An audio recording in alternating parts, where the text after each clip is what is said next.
welcome to the farm.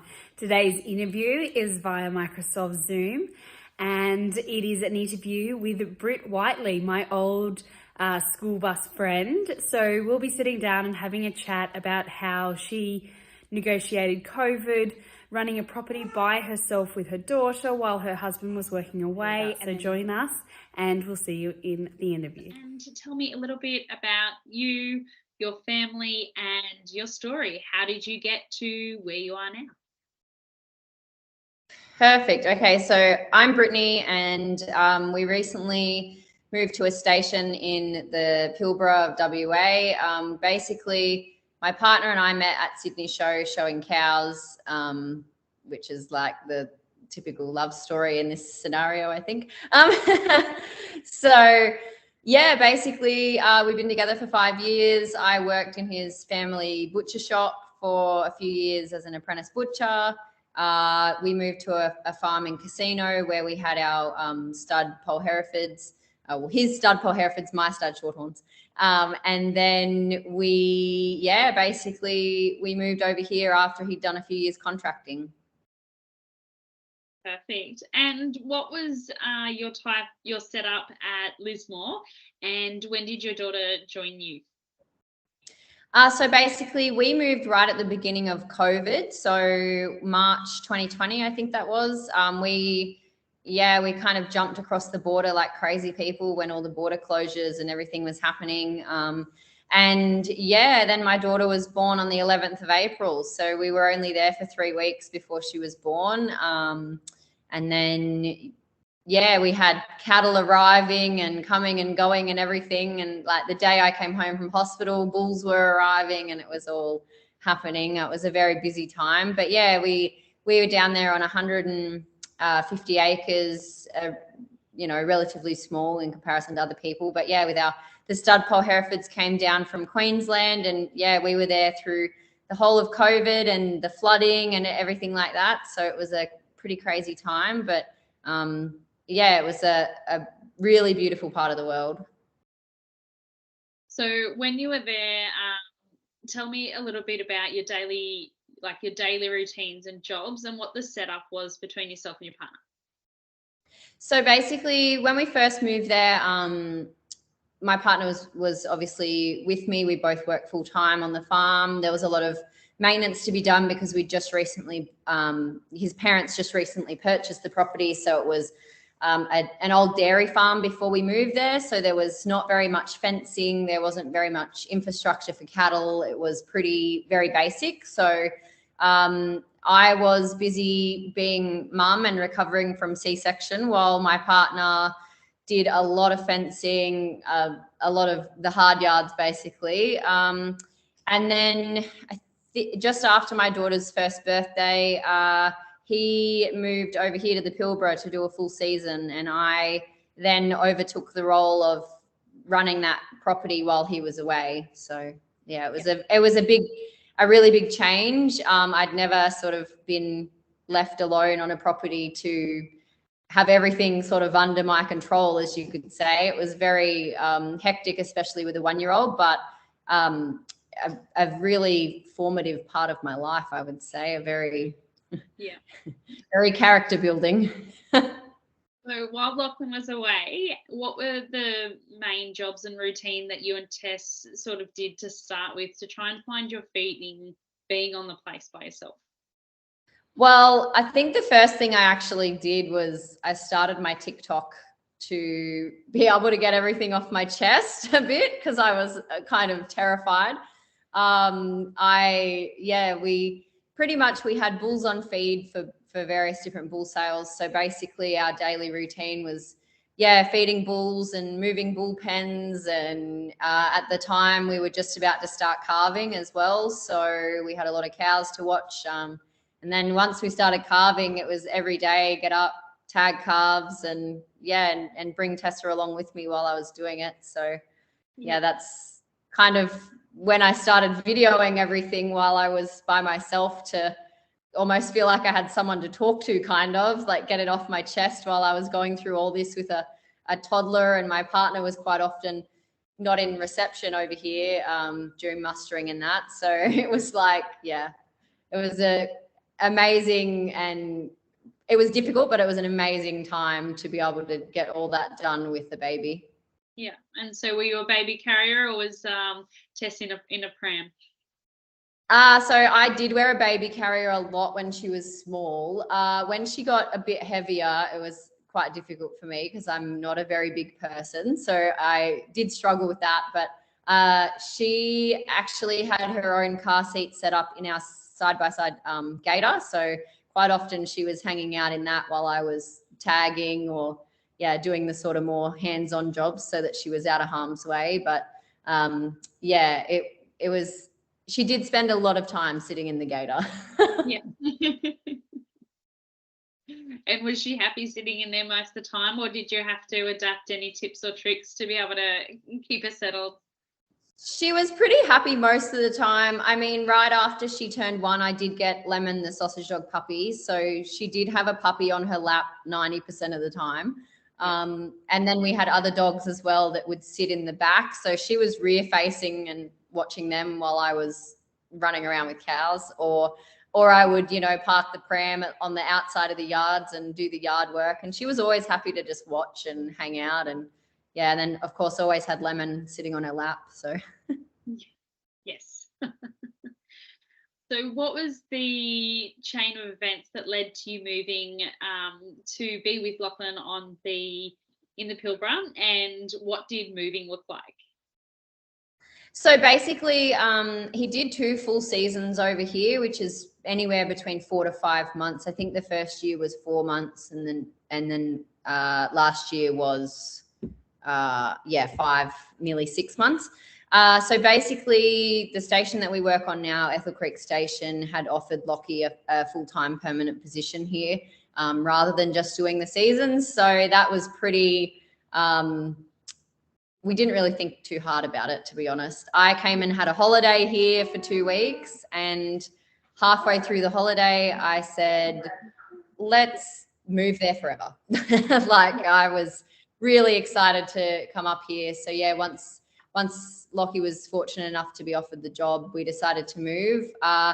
Basically, we packed up everything we could into a horse float and a trailer, and then we pretty much had... So before you started working on the place at Lismore, is there anything that you wish that you knew beforehand in hindsight that would have helped yourself or would have helped others in the same situation? For me, even though we weren't in an isolated area, probably how isolating it would be to be on a farm with a baby. This is probably getting a little bit deep, but I really struggled with the transition into motherhood. I did not enjoy the newborn baby stage at all. 2-year-old Tessa love that. She, but newborn stage for me was really, I found it really, really difficult. And yeah, probably just, I mean, I'm sure someone did tell me and I've just forgotten, but about moving into a property, a baby, motherhood and everything like that all in one go was really quite hard for me. So I think just being prepared for children and farming at the same time was, I struggled to transition into that. And I think that a bit of a heads up for that would have been good, but I'm sure someone did tell me and I just wasn't listening. So was there anything in particular that you did or changed to be able to cope with that and to help, yourself with the transition eventually when you started to find your feeding? What did that look like?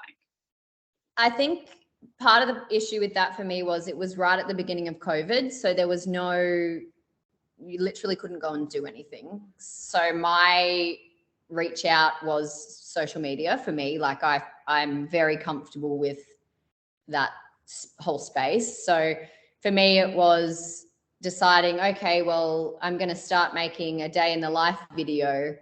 And obviously I had purpose on the property. Like I had a purpose to get up and do all these things, but sharing it with other people for me was really helpful, and like sharing all the good bits and all the really awful bits as well. Like just sharing the lifestyle for me, it really helped me sort of feel like I was doing a bit more, I guess. Yeah, no, that's really good. I'm glad you're able to have that outlet, particularly, yeah, as you said, during COVID, that's hard. It's hard enough as it is, and then to have that on Yeah. top. How did you find the transition of being where you are now?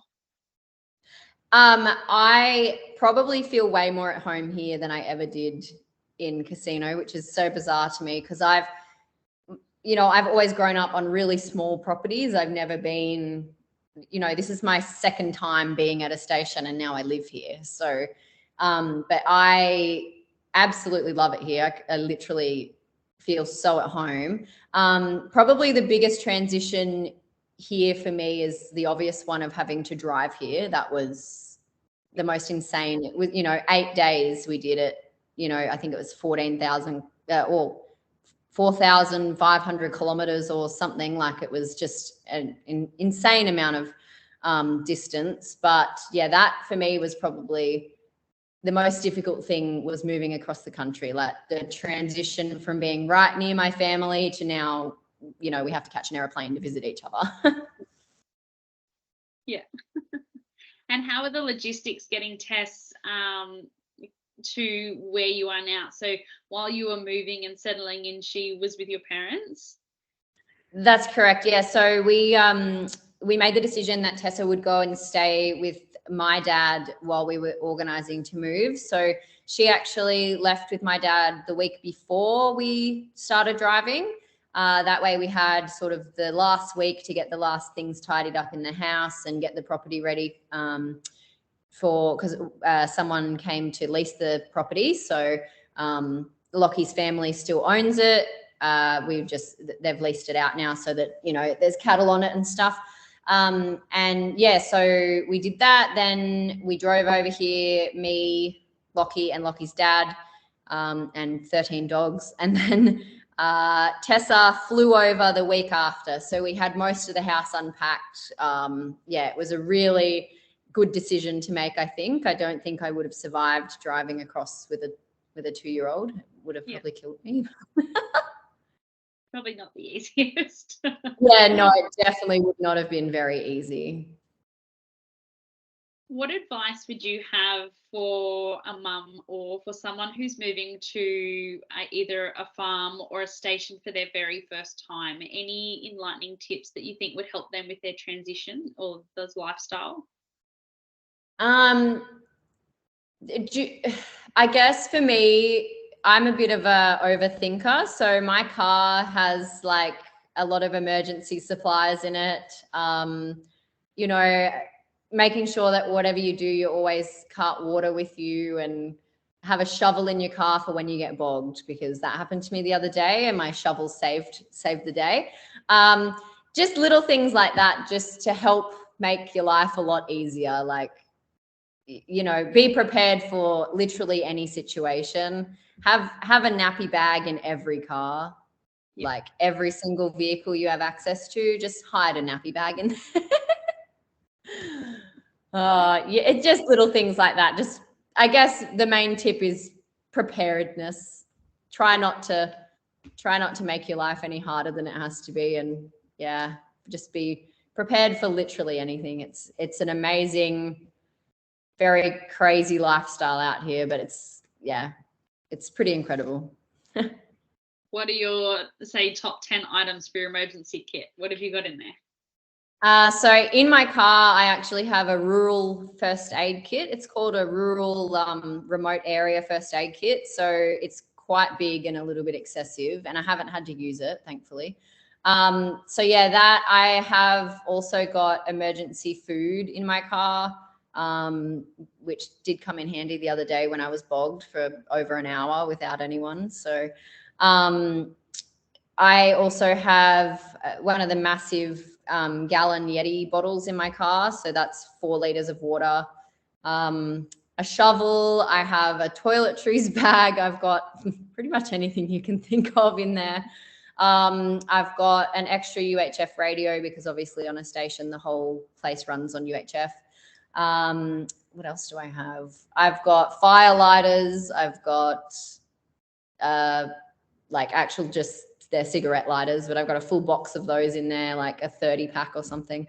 What else? I've got rope. I've got like just pretty much anything you can think of, actually. But yeah, I think for me, the most important thing, the most important thing for me was to have the first aid kit and just the emergency food and water in case we get stuck for, you know, a long period of time, which hopefully will never happen to me. But if it does, I know that it's there. We'll be okay. Yeah, exactly. I mean, our property at Lismore, I didn't have any of that stuff because I could just walk back to the house, right? Like it's only 150 acres, you know, you can just walk back home. It's not a huge deal. But out here, I did overthink a little bit, but you know, I think it's I haven't needed, I mean, I needed the food to keep Tessa quiet so I could dig myself out of a bog, but that was the only reason I needed it. And do you have a similar setup with Tessa now being on the station? She still comes with you everywhere you go? Yeah, so the station does have a governess, that's where Tessa is right now. Thankfully that she's come over to take her, otherwise she would be right here with me. Yeah, so with Lockie away quite often, I just got really accustomed to having Tessa with me 24/7, which I mean, most mums have that anyway, but you know, on the farm and doing jobs and everything, yeah, I still bring her everywhere that I am on the station too. Yeah. And you mentioned that you're heading into the stock camp when it dries back up again, because you've just had a fair bit of rain. So what will that look? What will your role be there, and how will Tessa come with you? So on the stock camp, because I've not actually been on one as an employed, you know, I came here for a holiday and I kind of flitted around on a holiday. So basically I will have my own vehicle, a station vehicle that I'll go out with the boys mustering, and pretty much Lockie will be my boss. So he will just tell me what to do, which will be fine. But yeah, Tessa will come with us. So we actually have 3 car seats at the moment. One that goes in my personal car, one in Lockie's work ute, and one in the other work vehicle. So she just kind of floats around with whoever has her and comes with us. Yeah. Hopefully it will dry out soon enough to be able to drive around without getting bogged. I hope that. No more rains predicted recently? We did just have the cyclone further north of us. We didn't get anything from the cyclone. I make it sound like a terrible thing that it's wet. I'm just sick of the wet from living in Lismore and the floods. Everyone here is absolutely over the moon about it. And it is amazing that like the feed and the colors and just, it's incredible out here at the moment with all this rain. All the flowers which will start coming out. Yes, yeah, the flowers have started. I put some on my table yesterday because they've just started to come out, so it's pretty amazing. Yeah. Okay. So my next question was all about the adaptation for when Tess, you know, comes out with you. So is there any items that you wouldn't leave the house without when you're bringing Tess? We do take so we have obviously the nappy bag, and then we do have a bag of toys that we take with us as well. So they're all like tractors, trucks, anything that can get in the dirt and the mud, and little toy animals and stuff, because the station does have 3 other kids as well. So they're 5, 7 and 10. And yeah, so we are very fortunate that Tessa has little people to play with as well. So we take toys with us so that she's, you know, always entertained, can play. I actually don't have an iPad or anything like that for her at the moment. I am considering it now that we're going to be doing a lot of sort of long days mustering. Like it's going to be quite boring for her.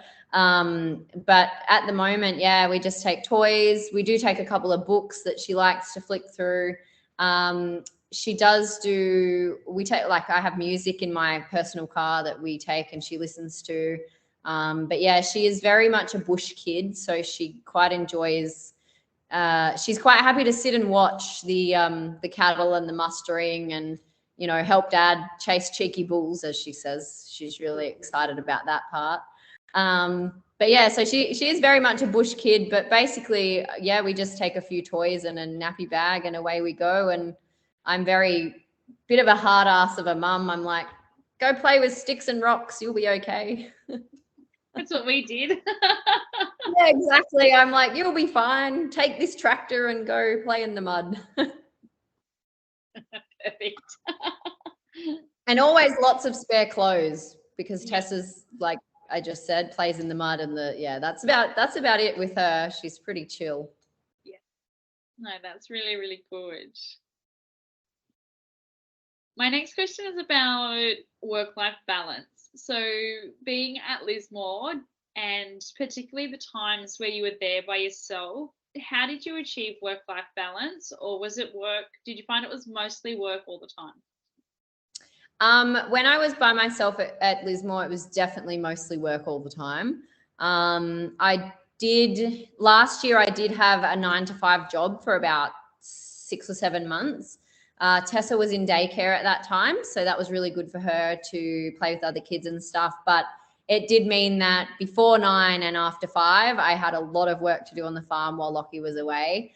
The cows weren't there at the time, so that was a little easier. We just had bulls and horses, and you know, it wasn't too bad, but it still made it 9 to 5 at my day job and 5 to 9 at home. Yeah. Yeah, while I'm here at the moment, because we haven't started any mustering or anything, there is a lot of life balance happening at the moment. I'm getting to do a lot more of life, not just work. But yeah, during the on season, I'm sure that's going to change again to, you know, it's just at the moment, like with moving house and everything, I think the station staff have been quite kind to me and not given me too much to do. And you've been back painting. Yeah, I have. I started a weekly challenge for myself. That's mostly just kind of for my mental health and to make sure that I keep going with my paintings. So I called it the Pilbara Painting Challenge, and I now set myself a challenge to paint 1 painting a week. So that's my little self-set mission to paint. Yeah. Good. So yeah, pardon, sorry. How many weeks in are you? This week will be week 6. Yeah, so I now have a huge pile of paintings sitting out under the carport trying to figure out where to hang them. It's really good. Yeah, I haven't bought any canvas or anything. I've actually just been using things from the station tip. So like old windmill blades. This week's painting is on an old milk can or something, like an old rusted can. So like, yeah, just trying to think outside the square a little bit. Yeah. How did the flood affect you on your place at Lismore? And do you have any top tips for when it is really wet? How do you keep going on? How do you keep getting the jobs done? So prior to the flooding, we were really, really wet anyway. So we couldn't actually drive anywhere on the property for quite a long time. So that was really a bit stressful. When it flooded, we weren't actually anywhere near any body of water. But we had this like little creek system that came from nowhere. It was just a little still body of water at the bottom of the farm. Anyway, we ended up with flowing water through most of the property, and it was up halfway up the end assemblies of the fence. So halfway up a star picket, I guess. Flowing through the whole property. So Lockie moved cows with a kayak because we couldn't do it any other way. And when we shifted cows into our backyard, we had cows in our driveway. Like they were just standing in my veggie garden. They were everywhere because it was just too wet. Pretty much I got really, really quite depressed after being bogged in mud 24/7 was a really crazy time, which is difficult to say after dealing with the 2019 drought as well in Queensland. It's hard to believe that you could get sad about it being so wet, but it was really awful. Like the cattle were, you know, up to their belly in mud for quite a while. It was really awful. Lockie's parents ended up sending the cattle back to Queensland to get them out of the mud. Pretty much my biggest tip of that is don't drive anywhere because you will get bogged. I was terrible for that. I used to be like, I'll be fine, yeah, and always got bogged. I guess for me, it was trying to see the good side of the fact it had rained, but also try not to get too down about the fact everything was covered in mud. Like just anything you owned was muddy. Shoes, clothes, children, they were all muddy. Everything was covered in mud. I guess, yeah, we were really fortunate. The floods barely affected us. Like the property was wet but we didn't lose any cattle. We didn't lose any belongings. Everything was perfectly fine. But yeah, we helped my mother clean out her house from the flood, and she was on a 2-story house and the water was halfway up the 2nd story. So that puts him into perspective how lucky we were. Yeah, I guess it was just trying to stay positive, working through that. The jobs took a lot longer and you had to walk there to do them, so that kind of sucked. But I mean, we got there in the end, and thankfully it's not as bad now. It's very good over there at the moment. Yeah. Yeah. Did you feel that the community banded together and that helped as well?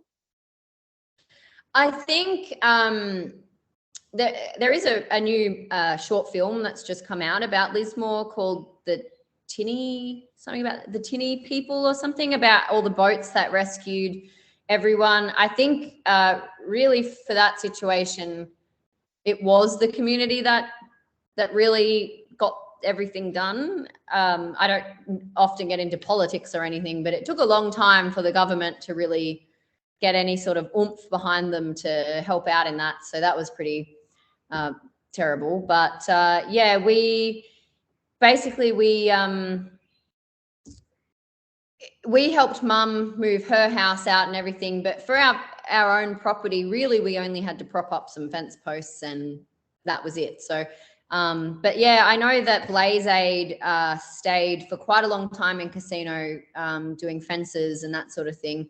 I mean, like up to the point where they were there for the 12-month mark, there was still people there, you know, last month building fences and helping people out. So that was really amazing. My dad went over and helped as well with the Blaze Aid effort. Yeah. And he would just send like insane photos through like silage bales and hay bales up in like the top of gum trees that shouldn't have been there. And yeah, it was like that. Like, you know, we didn't see any of them, but like seeing cows standing on the roof of like, you know, Mitre 10 and Bunnings and stuff, like it was crazy. Yeah. Well, that comes to the end of my official questions. So did you have anything else that you had written down that you wanted to mention or discuss, or anything that you think is really important for someone who, you know, is moving to the farm for the first time, because it's massive? Oh, it's crazy. Like, I mean, well, you obviously know where I lived in Orange at Kangarooby. So like I grew up on a really small property, but it wasn't a working property, you know, like it was just horses, cows, hobby farm. I think especially when it comes to being a mum as well, take in all the little things, because they're what add up to the big things in the end. Yeah. So, like all those little moments is what really is going to make the big moments worth it. Like there's a saying with the cows that the ribbon isn't actually won when you're in the ring, it's won at home. It's the same thing with the farm. Like any success is, you know, it comes from all the hard work you do beforehand. The 2-3 years beforehand. Yeah, all those years before where you were crying yourself to sleep. Yeah, they're the ones. Yeah. With the stud bulls, were you breaking in the bulls for the showing, or was that sort of when Lockie was home as well, he'd give you a hand? So after Tessa was born and when we moved to Casino, we only did the unled pen shows after that. We did still have a lot of broken in cattle, older cattle, but yeah, we just mostly did like Glen Innes bull sale and the Casino All Breeds bull sale, their pen shows. And that was more of a make life easier on Brittany, I think. I'm glad they were able to do that. Yeah, I think that's what that came down to. Let's just make life a bit easier for Brittany. Yeah. I did have a conversation at dinner the other night. I was like, right, so now that Tessa's old enough, can I get some steers to break in? And how did that go? Oh God. Yeah, I think pretty well. Yeah, the manager was like, really? I was like, yeah, I'm keen. I need to get back into it. Yeah, exactly. Yeah. But they've given me the station house cow to milk. So that's what I've been doing every day. But that's my only job here at the moment, milk the cow. Had you done that beforehand? No. So I'd always wanted one. I was always wanting a house cow. And then once we moved to the station, they were like, oh, there's one over there. And I was like, oh, woohoo. So off I went and milked my cow. Yeah. Perfect. Did you do any research beforehand, or you were like, come on, let's do this? Yeah, I just she was already broken in and stuff. So I just tied her up and started milking her and was like, oh yeah, this will do. Yeah. Just Brit in her bucket. Yeah, pretty much. Yeah, that's exactly how it worked. Yeah. Are they doing any processing of that milk at the moment, or is it just used as raw milk? I've made a couple of lots of cheese. I wouldn't call it successful yet. I'm still learning how that all works out. Kate, the manager's wife, has made yogurt, ice cream. What else? I think that's about it at the moment. Yogurt and ice cream. And I tried cheese. So but I mean, with the station kitchen and everything, there's a lot of milk to be used. So at the moment, it's just, between our house and the kitchen and Kate's house, we're pretty much using all of it. Perfect. That's a perfect product. It's yummy. It's good. I'm glad you got a house cow. Yes. Peaches, her name is Peaches. Yeah, peaches and cream. That's right. That's really good. I'll have to get you to send me the link to your TikTok, and to does Lemon have a page? No, Lemon doesn't have. Lemon is featured quite often on my TikTok though, but yeah, it's just, this is my farm shit, and farm shit. That's my. When I was on the farm, it worked perfectly. Now I'm on a station. I'm like, oh, no, I can't really change it now. Same category, just bigger. Yeah, that's right. Yeah. And you still painting under, was it Heifer ink? Heifers in ink, yeah. So I still do all my paintings on that, like on Facebook and that. I'll just, I think that's kind of stuck in the brains of many people now. So that'll be me for the rest of forever. Even though I'm trying to branch out and stop painting cows. I'm trying to get a bit more exciting, but I always end up gravitating back to painting cows. They're what you love at heart. Yeah, exactly. They're in my skin. It says, my name's Brittany, I like cows. So thank you for joining Brittany and I as we discuss You've Married the Farmer. Now what? So if you have enjoyed the interview, then please like and subscribe for more content and interviews on the same and similar topics. If you are interested in any of Brittany's artwork or her TikTok channel, I'll have those links in the description below. And we'll see you in our next video. Thank you.